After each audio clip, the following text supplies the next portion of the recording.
그 이재명 대표가요. 지금 미국 반도체 지원법에 대해서 한마디 했어요 주말에. 이것도 장난 아니던데 완전히 이놈들 뭐 세계 깡패 그런 느낌 아니에요? 지금 우리나라 정부 특히나 윤석열 대통령이 미국에 대해서 뭐든지 다 하겠다라는 태도를 취하니까 미국은 뭐든지 하겠다니까 그냥 무제한의 요구를 하는 거예요. 자, 이재명 대표의 페이스북 읽어주세요. 기업에만 맡겨둔 채 정부가 손 놓고 있을 일이 아닙니다. 미국은 중국을 배제한 채 자국 중심의 반도체 생산 체계를 구축하겠다는 목표를 분명히 했습니다.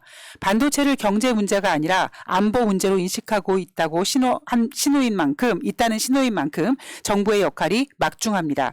단기적으로는 미국 정부와 의회를 설득하여 우리 기업이 일방적 희생을 당하지 않도록 막아야 합니다. 미 정부가 지난해 삼성전자, SK 하이닉스 공장에 대해 대중 반도체 수출 통제를 1년간 유예하기로 했는데 이를 연장하기 위한 협상에 정부가 적극적으로 나서야 합니다. 위기 대응에는 속도가 생명입니다.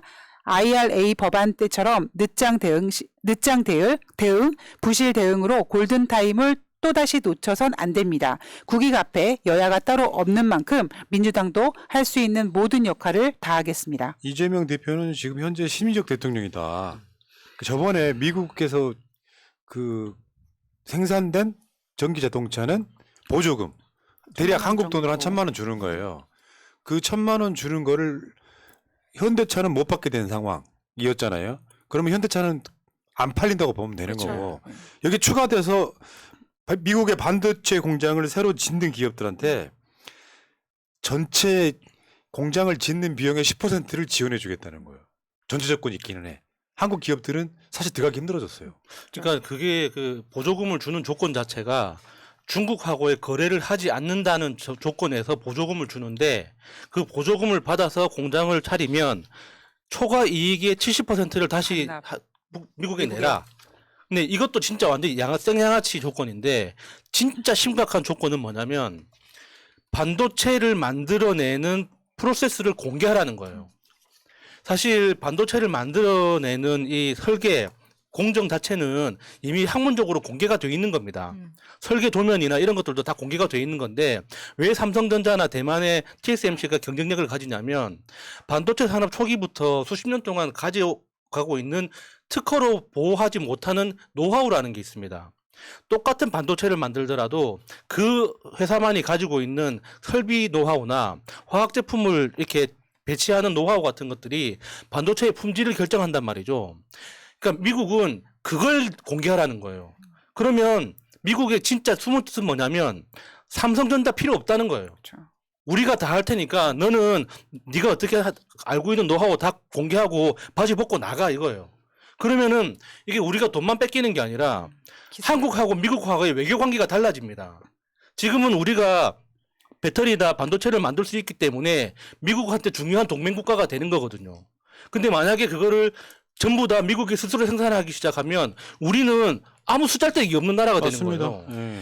그럼 우리는 어떤 지렛대를 가지고 미국하고 협상을 합니까? 그러니까 이재명 대표가 너무 지금 이 포인트를 정확하게 짚어서 진짜 심리적 대통령이 맞구나라는 생각이 든 게 지금 미국은 이 반도체를 안보라고 규정을 해버렸거든요. 그러면 지금 삼성전자랑 SK 하이닉스가 얼마나 미국 정부를 대상으로 물밑 작업을 많이 하겠습니까? 근데 안 먹힌다라는 거죠. 이미 미국은 반도체 보안으로 딱 정해놨기 때문에 정말 아무것도 찔러도 안 된다. 그럼 결국에 뭐였냐면 한국과 미국, 국가와 국가, 정부와 정부가 뭔가 협상을 해야 되는데 지금 윤석열은 전혀 그런 생각이 없다라는 그러니까 거죠. 지금 일본에 저렇게 납작 조아리는 첫 번째가 미국의 입장에서 한국과 일본이 친하게 지내야만 미국 형님들이 편하다라고 하는 그 출발점이라고 보는 게 일단 맞을 것 같은데 세계 최고의 국가라고 하는 미국도 자기들 국익 위해 저러고 있잖아요.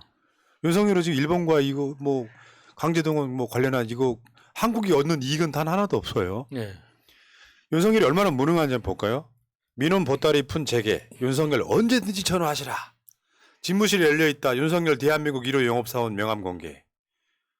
미국의 과도한 조건에 삼성 SK 당혹 정부 기업이 협상할 사안. 뭐하냐 이. 나 씨. 진짜 저는 이거 너무 웃겼어요. 처음에는 굉장히 잘난 척을 하면서 자기가 뭐든 다 해줄 것처럼 언제든 전화하라고 합니다. 기업들에게. 그래놓고 이제 와서는 이거는 기업이 협상할 사안이니까 정부한테 기대지 네. 마라라고 이야기하는 거예요. 우리가 집무실 열려 있다고 하는데 우리 같은 사람 못 들어가잖아. 밤에 전화해서 아니, 서로 지금 그 중국이 우리나라 반도체 수입을 안 하고 있기 때문에 우리나라 반도체를 안 사주고 있기 때문에 생기는 심각한 현상 중에 하나가 삼성전자와 그 SK 하이닉스 반도체 있지 않습니까? 그 재고가 보통 일상적으로는 한 2주치에서 3주치 정도 재고를 쌓아놓고 계속 공장을 운영하는데 지금 1년치 재고가 쌓여 있답니다. 그게 무슨 뜻이냐면 지금부터 1년 동안 공장을 안 돌려도 수출할 수 있는 물량이 쌓여 있다는 거예요. 220%. 그러니까 이게 중국이 물량을 안 사주니까 그런 거예요. 이 상황에서 그러면 미국이 그러면 그 나머지 그 물량을 다 사주겠다는 보장이 있느냐? 그것도 아니거든요. 대만이 있지 않습니까? 삼성보다 더 큰 대만이 있기 때문에 미국은 대만 물건을 계속 수입을 하고 있단 말이죠. 그래서 미국 내에서 직접 그 생산을 하겠다고 삼성전자를 압박하고 있는 거지 않습니까? 지금 이게 기업의 문제처럼 보입니까? 예. 이거는 완전히 100% 외교 문제예요, 이거는.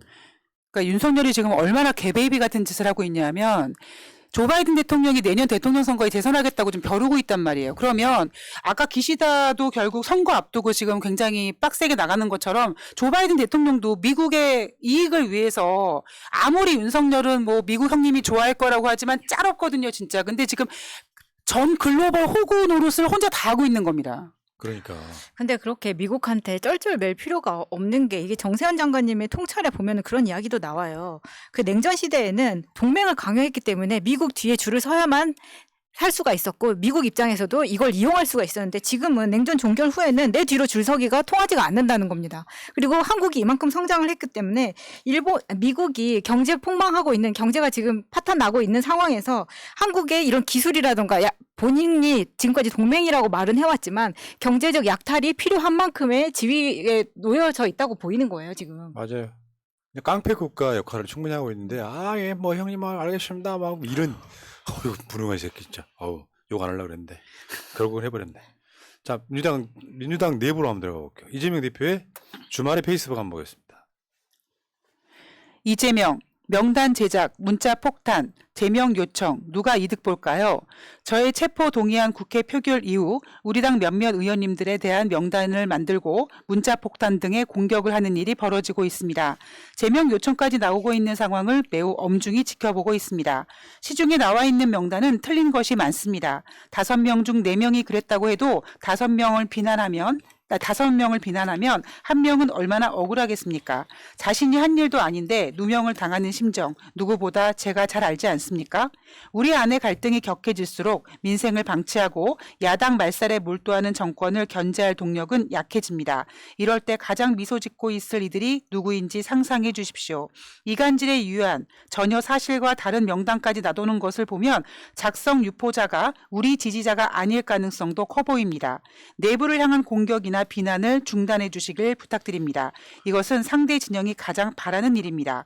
배제의 정치는 결코 통합의 정치를 이길 수 없다고 믿습니다. 네거티브가 아니라 포지티브로, 억압이 아닌 긍정의 힘으로 더 많은 지지를 획득할 수 있습니다. 민주당이 잘하고 있는 일은 무엇인지, 검사 독재 정권이 벌이는 무도한 수사의 진실은 무엇인지 더 많이 알려주십시오. 민주당이 콘크리트처럼 단단해져야 검사 독재 정권과 더 결연히 맞설 수 있습니다. 예. 저도 더 노력하겠습니다. 저거는 이재명 대표 진심일 거예요. 예. 그냥 하는 말이 아니라 내가 요즘에 느끼고 있거든. 갈라치기 세력이 들어와 있다고 느끼고 있거든. 일부 사람들은 그 갈라치기에 지금 동요하고 있다고 느끼고 있거든. 체포동의안 그 반란표 이후에 굉장히 분위기가 험악해진 건 사실이지만 누가 기권했는지 누가 무효표를 찍었는지 누가 찬성표를 찍었는지 모르는 상황이잖아요. 예. 근데 내가 느끼는 건 뭐냐면 최근에 부쩍 많아진 게 뭐냐. 내가 주말에 들은 이야기 중에 하나가 댓글에 뭐가 있었냐면은 나보고 수박이래요. 문재인을 비판하지 않는다고. 수박이네. 나 정말 좀 사람들이 아니 그러니까 내 이야기 들어봐요. 저는 일관된 철학이 있습니다. 문재인 대통령이 100% 잘해서 문재인 대통령을 비판하지 않는 게 아닙니다. 그 정도면 정말 잘한 거예요. 근데 우리들 입장에서 뭐 조국 장관이라든지 윤석열이라든지 이재명 대표에 관해서 좀 서운한 게 있을 수 있죠. 근데 어느 날 갑자기 문재인 대통령을 비판하지 않는다고 하면서 문재인 대통령하고 이재명 대표를 갈라치기 하는 세력들이 부쩍 눈에 보이더라 이런 얘기예요. 네. 그거랑 이재명 대표의 말이 맥락이 같은 거예요. 예를 들어서 저 사람이 누구를 찍은 사람이고 평상시 누구를 지지하고 정말로 민주당 사람인지 모르는 상태에서 어마어마하게 선동을 하면 내 스스로 중심을 잡고 걸러들 필요가 있다는 말씀을 드리고 싶은 거예요. 근데 나는 그래서 솔직히 말씀드려서 그래요. 소위 말하면 친문이라고 하는 사람들하고 이재명 대표하고 그냥 갈라지는 실제로는요. 청와대에 있던 분들 다수는 이재명 대표를 지금 편들고 돕고 있습니다. 알고 있는 굉장히 많이 있잖아요. 그런 분들이. 그럼에도 불구하고 몇몇 친문을 참칭한 친낙계 의원들 이 사람들이 마치 그러니까 친문재인을 완전 표방하는 것 같은 그런 방식으로 가버리면 안 되기 때문에 그런 건데 난 부쩍부쩍 그거는 충분히 느끼고 있어요. 확실히. 제가 본 거는 뭐 문재인, 김어준 세나를 끊어라. 이재명이 끊어야 된다. 이렇게 이야기를 하더라고요. 그러면 그 말은 뭐냐면 이재명 고립시키겠다는 이야기입니다. 그런데 그런 이야기를 하는 방송이나 이런 데 댓글을 보면 막 박수를 치는 거예요. 도대체 이 사람들은 뭐지라는 생각이 들 정도인데 그거는 그래도 지지자층에서 그렇게 이야기한다고 하지만 최근에 그 체포동의안 부결 이후에 반명계라고는 하지만 반명 비명이라고 하지만 우리는 정확하게 이건 반민주 세력이나 반개혁 세력이라고 명명해야 된다고 보는데 그분들 나와서 인터뷰 굉장히 많이 합니다. 정확하게 가해자의 논리로 이야기를 합니다. 얘는 맞을 짓을 한 놈이라서 우리가 때렸는데 왜 우리한테 뭐라고 하느냐. 이재명 대표가 더 자주 더 강하게 하지 말라고 얘기를 해야 되고 지금 오늘 나온 방금 읽었던 그 페북의 메시지는 너무 늦었다고 비판을 합니다. 저는 이거 진짜 어처구니가 없다고 생각을 하는 거예요. 본인들의 소수의 목소리도 들어달라는 이야기인데 그 소수의 목소리는 이전 정부에서는 다수의 목소리였습니다. 본인들이 문꿀 오소리라고 불렀지만 똥파리라는 사람들 그 의원들이 제재한 적 없어요. 그 스피커에 나와서 오히려 더 공격을 부추겼던 사람들이 나와서 왜 이재명이 그들을 그 강성 지지층을 막지 않냐고 하는데 강성 지지층 77.77%가 어떻게 강성이라고 볼 수 있나요?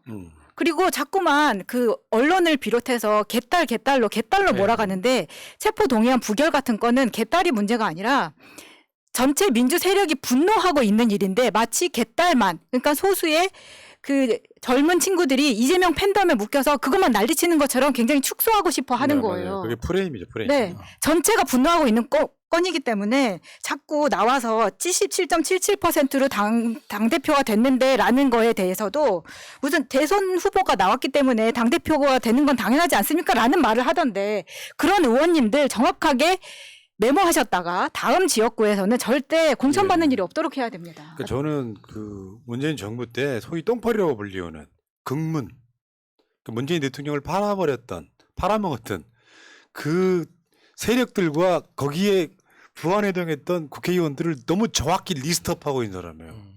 그 중에 일부는 지금 친명으로 넘어가신 분도 꽤 있고요. 근데 이제 문제는 이재명 대표를 딱 일주일 전에 국회에서 팔아먹었던 인간들. 그거는 진짜 동지를 팔아먹은 친일파랑 다를 게 하나도 없는 거고. 근데 그거는 정확하게 누군지를 모르니까 잘못된 정보로 억울한 사람이 나오면 안 된다는 게 이재명 대표의 생각인 거고요. 그렇죠. 그리고 이낙연, 재명 윤영찬이 그랬잖아요.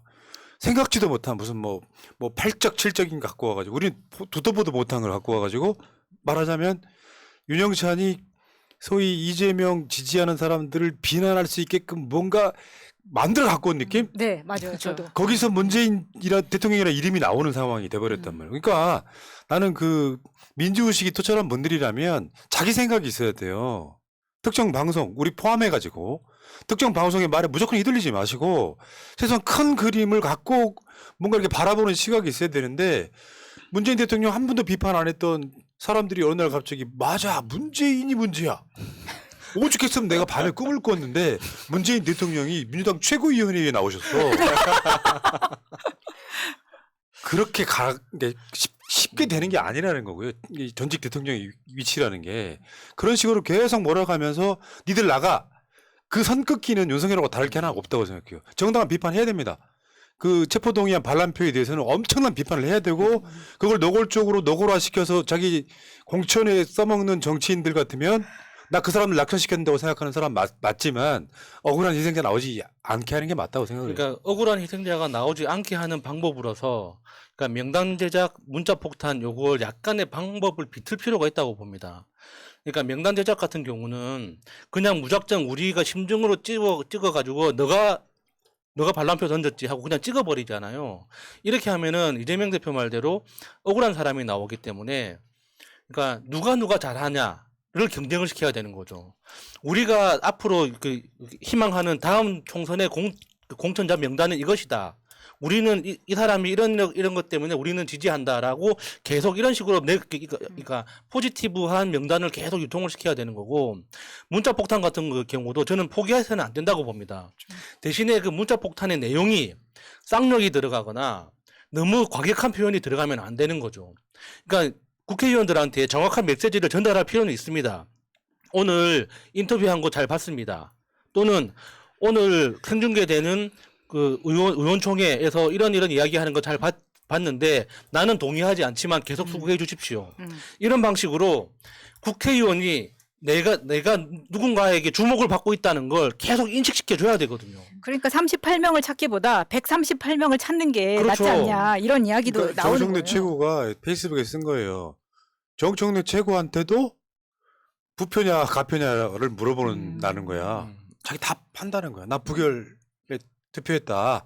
그런 방식으로 그게 이제 포지티브 그렇죠, 전략인데. 포지티브로. 네. 근데 하나만 더 말씀드리면 이걸로 우리 1시간 할 수 있는데 한 시간만 뭐 이름을 끝까지 말하지 않으려고 했지만 김종민 의원 같은 경우에는 자기는 가결해라 부결해라 이런 전화를 받은 적이 없다는 거예요.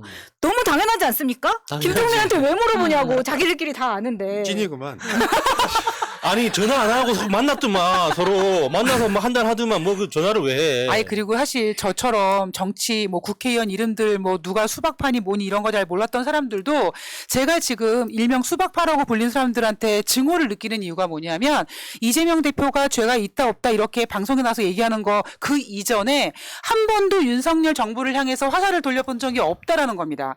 우리는 지금 누구랑 싸우고 있는지 정확히 모르는 상태에서 그럴 때 입 다물고 입 닥치고 조용히 있다가 77.77%된 당대표를 갖다 뒤에서 화살을 꽂고 칼을 들이대고 있는 그런 몇몇 의원들한테 당연히 지지자로서 분노할 수밖에 없죠. 그러니까 이재명 대표가 뭐 지금 뭐 이런 늦었다 이런 이야기는 말도 안 되는 게 아까 마침 대충 이야기를 했지만 그 만행을 역사적으로 봐왔던 사람들이잖아요. 부추겼던 사람들이 거기 나가가지고 뭐 정말 상상을 초월하는 쌍욕과 뭐 개딸 이야기하는데 지금 솔직히 말씀해 개딸 뭐 참칭해가지고 뭐 욕설 문자 보내는 사람들은 똥파리일지 누가 알아? 맞아요. 전 그렇게 보는 사람인 거고요. 그런 사람들이 결국에는 그러다가 그거 있잖아요. 저 새끼 똥파리.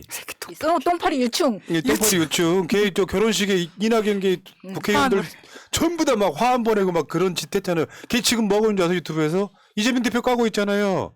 그런 거 자제시키는 능력 안 되는 사람들이 난 남 탓할 필요 없는 것이고.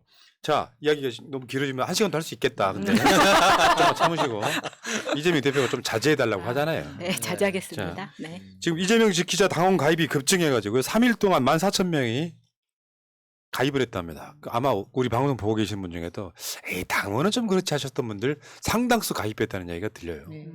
정말 이번에는 반응이 되게 달라요. 당원 가입하는 게 댓글 달리는 게 굉장히 많아졌습니다. 저 당원 가입했어요. 빡쳐서 가입했어요. 빡쳐서 복당했어요. 그렇죠. 빡쳐서 가입하는 게 찐이죠. 그렇죠. 예. 그런 분들이 나중에 자기 목소리 엄청 내고 6개월 있으면은 이제 국회의원 경선 등에 참여하실 수 있습니다. 공천 학살을 내 손으로 하실 네. 수 있습니다. 이분들 이야기는 뭐냐면 국민의힘보다 더 나쁜 수박을 걸러내는데 기꺼이 참여하겠다. 그렇죠. 중요한 거예요. 그게 이제 이게 뭐 친명계와 비명계의 싸움으로만 싸움을 붙이는 게 언론이지만 민주라고 하는 정당에서 그 민주당의 정통성을 지켜내는 운동인 겁니다. 한편으로 말하면 독립운동일 수도 있고 다만 현대 사회에 맞게 너무 세지 않게 욕설은 확실히 그런 측면이 있어요. 논리로 제압하지 못하니까 욕설하는 거거든요. 제가 논리가 부족하니까 윤석열을 맨날 욕하잖아요. 근데 문제는 그런 방식으로 해서 상대방한테 빌미를 주지 않고 얼마든지 제압할 수 있고 아까 야수님 말씀처럼 그 사람들이 정치적 활동에 있어서 모니터링을 계속 해내는 게 더 중요하지. 너무 뭐 엑섹 하면 그게 역효과라는 건 더 당연한 그렇죠. 거죠. 예. 똥파리가 그랬던 것처럼. 똥파리가 그 짓을 하면요 더 싫어지는 거 있잖아요. 맞아요. 여기까지 하겠습니다. 예. 고고식님 감사하고요. 자, 2부로 가겠습니다.